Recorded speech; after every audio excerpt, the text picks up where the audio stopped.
ఇక ఇప్పుడు రఫేల్ యుద్ధ విమానాలకి ఈ J-20 చైనా తయారు చేసిన యుద్ధ విమానాలకి తేడా చూద్దాం. అది 5th జనరేషను, ఇది 4.6 జనరేషను.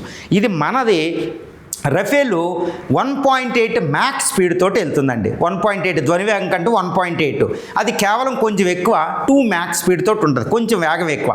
ఇది ట్విన్ ఇంజినే, అది ట్విన్ ఇంజినే, లేకపోతే ఇది సింగిల్ ఇంజినే, అది సింగిల్ ఇంజినే, అన్ని వేరియంట్స్ ఉంటాయి, మనకేం కాదు. తర్వాత పేలోడ్, ఇది మొత్తం 24.5 టన్నులు, అది 37 టన్నుల బరువు, మైటీ అండి. కానీ ఇక్కడ ఆయుధాల యొక్క బరువు చూస్తే మన 9.5 టన్నుల ఆయుధాలు పేలోడ్ ఉంటుంది అనమాట. మన బే ఉంటుంది, వెపన్ బే అని. వాళ్ళ దగ్గర ఇంకొక టన్ను ఎక్కువ ఉంటుంది, కాబట్టి అది పెద్ద డిఫరెన్స్ కాదు, అది 5th జనరేషన్ అయినా. కానీ రాడార్స్కి వస్తే ఆయేసా అని అద్భుతమైన రాడార్ ఉంటుంది, ఎలక్ట్రానిక్ వార్ షూట్, RBE-2 అని ఉంటుంది. తర్వాత ఎలక్ట్రానిక్ వార్ షూట్ ఉంటుంది, అందులో కూడా అవే ఉంటాయి. కాకపోతే ఆ యుద్ధ విమానానికి అంత స్టెల్త్ ఎక్కువ, రాడార్లకి చాలా ఎక్కువ తప్పించుకుని వెళ్తాయి. ఇది 90% ఉంటుంది ఆ స్టెల్త్ కెపాసిటీ, అది ఒకటి కాస్త డిఫరెన్స్. తర్వాత రేంజ్ 3700 కిలోమీటర్ల రేంజ్ ఉంటే అది 5000 కిలోమీటర్లు ఎక్కువ రేంజ్ వెళ్తుంది.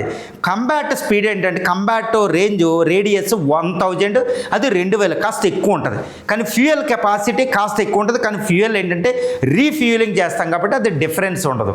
ఇలాగా 4.6 జనరేషన్, అది 5th జనరేషన్, కాస్త ఫీచర్స్ ఎక్కువ ఉంటాయి అంతే, అంతకంటే ఏం కాదు.